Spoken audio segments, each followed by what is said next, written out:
Hello, everyone, and welcome back to my YouTube channel. It's been a while since I've posted, but I have just been very busy with a very exciting project that I'm working on for you guys, and also just writing for Substack every single day because I try to strive for consistency to give as much value as much as possible for you guys. And it just ends up taking up majority of my time in a day. Anyway, so let's dive into today's topic. Okay, so I was basically just washing dishes the other day, and after just washing dishes mindlessly and also not mindlessly, I realized something after some time, which was my mind was constantly working and thinking and rigorously just working on something. And I was like, what is this? I realized that my mind was incredibly loud. Even though the house was completely silent, however, my mind was so loud. And it was filled with incredibly mundane, useless, useful things, a mix of anything and everything. And then I just ended up taking a minute after I was done with my household chores. And I sat down and I was just thinking, what was that? And is that something that happens to me all the time? And I came to a realization, yes, it does. Because I'm constantly thinking about to-do lists, chores. If I have had a conversation with someone that has hurt me, I think about the conversation, replaying what I should have said instead of what I said. Should I have been milder? Should I have been harsher? Should I have been more assertive? And those are just the kind of things that are playing on my mind all the time. And to be honest, I thought about it for a while and I thought probably this is something that everyone goes through, or everyone is just overthinking or just thinking constantly all the time. And I realized that I needed some sense of stillness for my mind and my brain, no matter what I'm doing. So, the kind of stillness that I mean is not the kind where I want to escape my life. I don't want stillness where I do not want to deal with everything that's happening in my life. I just want my mind to feel like homecoming, like I'm home. And this is something very comfortable. I know how to probably compartmentalize. I know how to wind down and take a minute for myself, or probably think about something that needs to be thought about. So that is the kind of stillness I found myself craving. But the irony in this thought was that when you try to let go of these thoughts, they sort of become louder in your head because now you can notice every single thought that comes in your mind. I started noticing a mix of random thoughts. Sometimes I was thinking about my work. Sometimes I was thinking about these 5 ideas and these 5 emotions that I had and how I need to write about them. And usually, the way I write is I drop everything and I would take a note of it. And if it's more intense, I would sit down and I would write it straight away because I usually like to write my feelings out. I just had a mixture of everything and it just started feeling louder and basically the opposite of the stillness that I needed. And then I came to a realization that the silence or the stillness that I need in my brain and my mind is probably not possible at all for me or for any of us. Our thoughts are always going to be a part of our process, a part of how we choose to live our lives, and sometimes they also end up acting as a supporting character in our lives, because without thinking and without putting in thoughts, it is probably not possible for us to do a lot of great things that we strive to do. For example, if you are a photographer, you would have to go around and you would have this cinematic lens and look around you and you would notice everything and you would take it in. You'd probably even notice the sadness in some humans or notice some beauty in the trees around you, and you would have that lens turned on. So the next time you go and you try to take photos or videos, you would have gone through that process in order for you to do your hobby so well.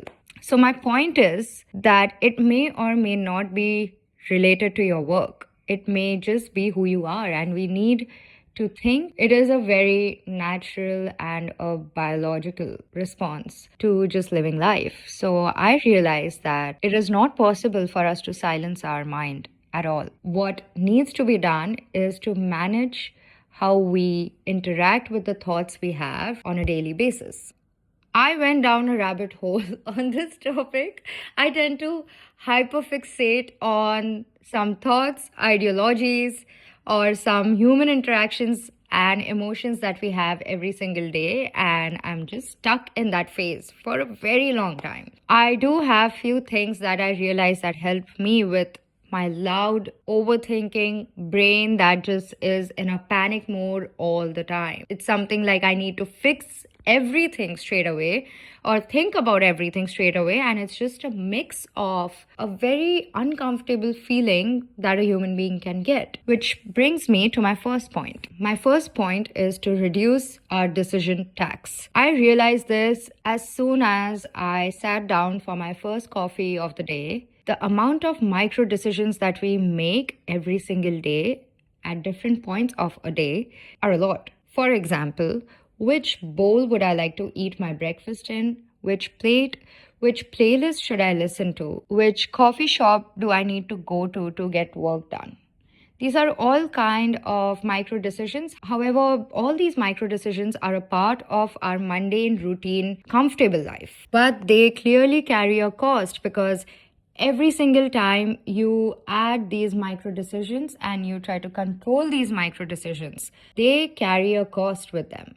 So your mind can be free, but it won't be, because you're carrying this cost and you're paying for it in another way, which means you'd probably be exhausted by the time you want to sit and wind down after a long day. So I made some few changes in my life. I decided to eat the same breakfast every single day, which is good for me, which is easy to eat. I eat oatmeal most of my days, or I eat eggs. These are just one of the two things that I eat, and that was simple. Now I do not need to think about these fancy breakfasts that I see on social media, and I do not need to follow trends, because I know what my body needs and I know what my palate likes.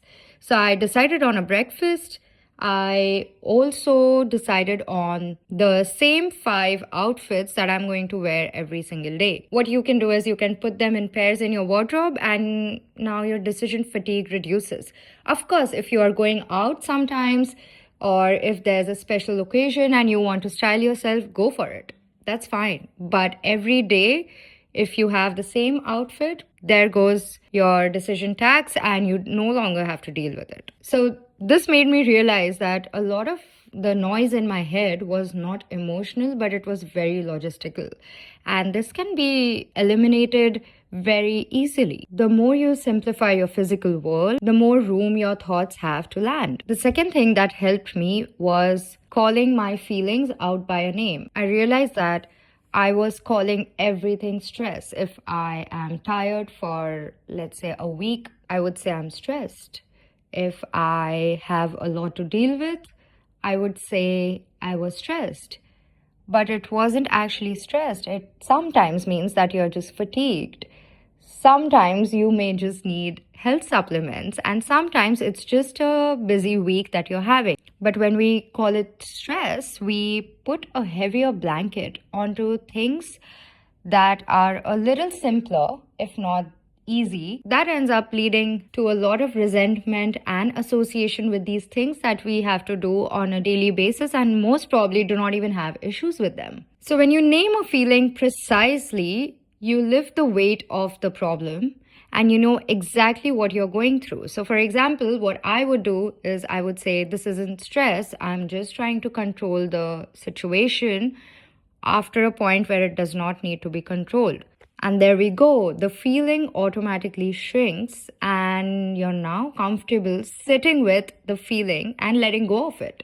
The third thing that helped me was consumption versus fullness. The more you scroll, the more you want, but you don't ever somehow feel satisfied. You end up giving your brain a lot to process with. It's skincare tips, hobbies to try, which could be around 50, which is not possible for an average human to try 50 hobbies in a year because we have a lot of other things to do. Outfits to wear, politics, startup ideas. So your brain essentially gets a lot of different angles and it goes three-dimensional on the same problem, whether it is aesthetics, logistics, practicality, opinions. That's a lot. That's a lot for a single brain to process in a span of 10 minutes. So the change that I made was going long form.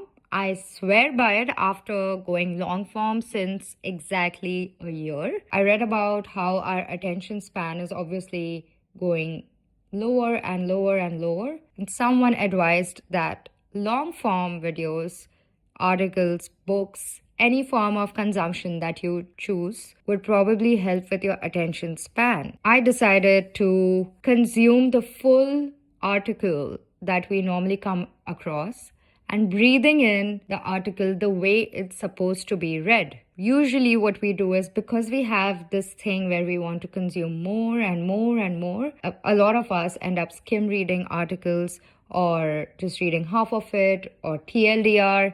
And we're like, okay, fine, we get the point. But no, just give your brain some time and go through the entire article and see it from the author's or the writer's point of view. I do not usually incline towards the amount of books I read in a year. Rather, being a reader does not mean how many books you consume in a year. It means how do you consume these books? Do they align with your personality?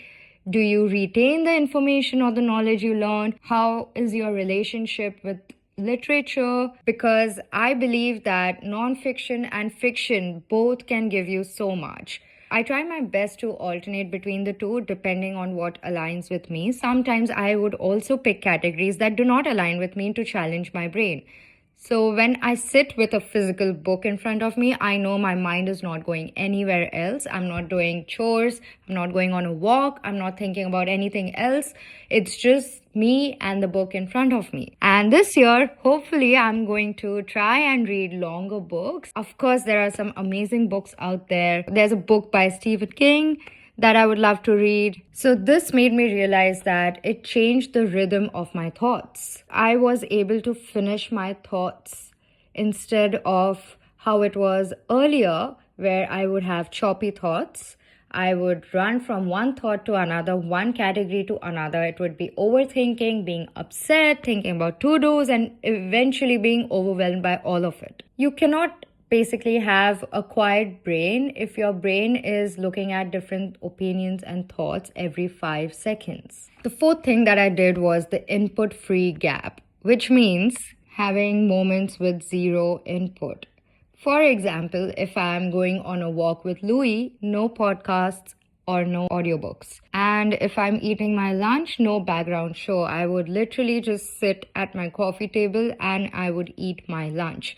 I won't lie, it was extremely awkward at first. I saw a video on something called raw dogging where people, in order to get your attention span back, people are sitting and starting with maybe 1 minute and doing nothing, probably just staring at a wall, not talking to anyone, no devices, no book, just sitting and staring like we used to back in I guess the 90s before the internet emerged. Even though this was not raw dogging, it definitely felt like that and it was extremely hard. Silence was very hard to fill in, but eventually because I was sitting alone on my own doing nothing else, I realized that silence should not be filled in and I should be comfortable sitting with myself. And that led to me not narrating my entire life just to exist. And I ended up having amazing relationships with these particular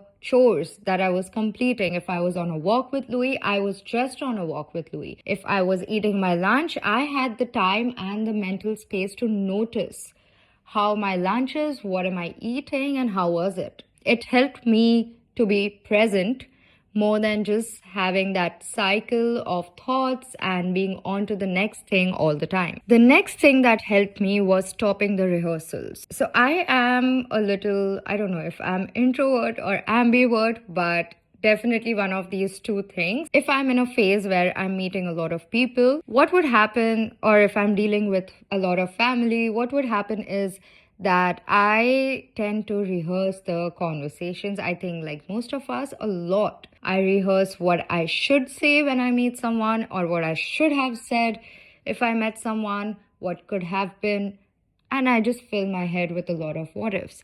I used to think that it would help me stay prepared for the conversations and for these experiences with people that I'm going to have. However, it just ended up draining me. Now, when I catch myself rehearsing future conversations, I stop myself. It's a habit that I've formed where I just stop myself mid thought and I'd be like, it's fine. I've handled things before, whether it's going to be hard or whether it's going to be just a friendly meeting. I can handle it because I have. I would like to tell you guys that peace isn't found in closing and completing every single thought. We need to learn to be okay. It's okay to not be okay sometimes because this is life and we deal with a lot of things. As humans, we are experiencing a lot and varied situations, happy, sad, exciting, melancholic, you name it, and we experience it all the time. And a lot of those things are not in our control. So, peace is something that we have to be very okay with within ourselves. My mind personally still hums a little louder on some days, and I let it be because, of course, there are few things that may have happened that day, and I give myself the permission to cope with it in my own way. Yes, I am a trier, and I always try whether I would go and distract myself if I think I am stuck in a loop. I would go and distract myself by going on a walk or meeting a friend or even decluttering a drawer. So just remember that feeling is not going to last forever. And it's more important for us to focus on the small, ordinary moments that we love living for. So if you guys like this video, I write similar stuff on Substack. Please subscribe to my Substack. I also run a free book club for you guys. I'm so passionate about reading and I have always missed reading with people. And I would love to read with you guys. It's at no cost. It's just us getting together and discussing a book that we pick together, which is in the format of just one book a month. It's on Fable. I'll link everything down below. And thank you so much for watching this video. I'll see you next week.